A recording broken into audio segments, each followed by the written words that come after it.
Hi, எல்லோரும் எப்படி இருக்கிறீங்க? வாங்க இன்றைக்கி ஒரு அரிசி உப்புமா செஞ்சுருவோம்.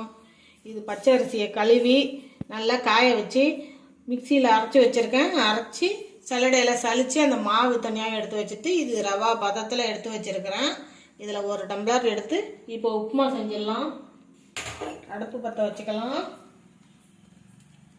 கொஞ்சமாக ஒரு ஸ்பூன் நெய் விட்டுக்கலாம்.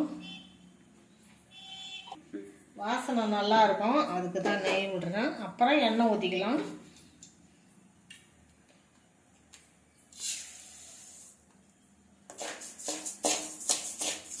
லைட்டாக வறுத்துக்கலாம்.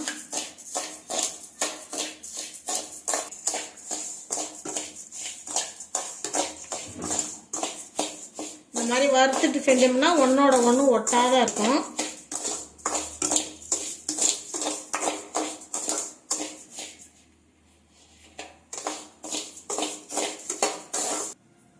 வறுத்தாச்சு. இந்த அளவுக்கு வறுபட்டால் போதும், ரொம்ப வறுக்க வேணாம்.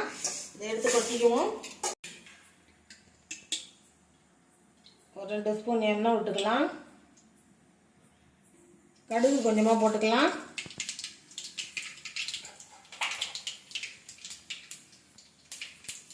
உளுத்தம் பருப்பும் கடலை பருப்பும் எடுத்து வச்சுருக்கேன். ஒவ்வொரு ஸ்பூனு அதையும் போட்டுக்குவோம்.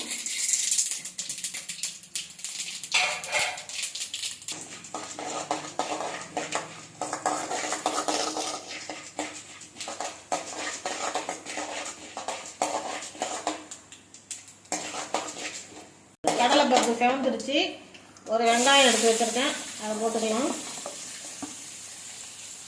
ஒரு 3 பச்சை மிளகா அதையும் கூட போட்டுக்கலாம்.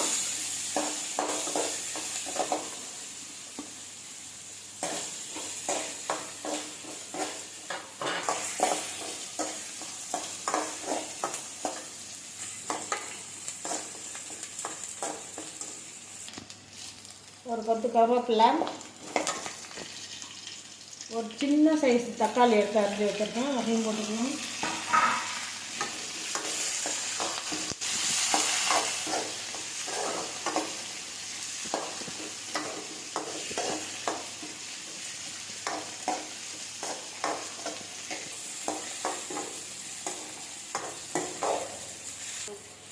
ஒரு கைப்பிடி பச்சை பட்டாணி எடுத்து வச்சுருக்கேன், அதையும் போட்டுக்குவோம்.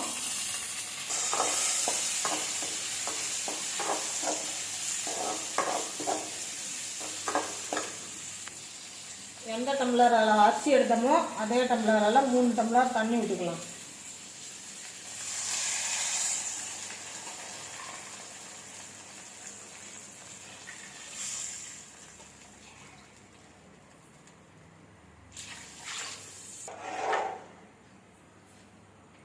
உப்புமாவுக்கு தேவையான உப்பு போட்டுக்கலாம்.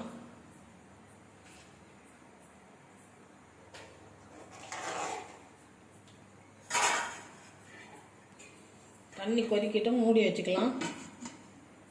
தண்ணி கொதிச்சிடுது. அரிசியை போட்டுக்கலாம்.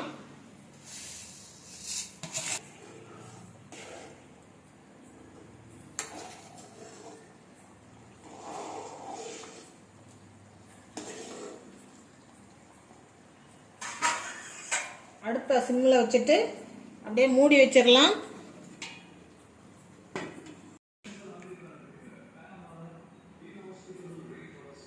பாருங்க, சூடான அரிசி உப்புமாவும் தேங்காய் சட்னியும் ரெடியாக இருக்குது. வாங்க எல்லாரும் சாப்பிட்லாம்.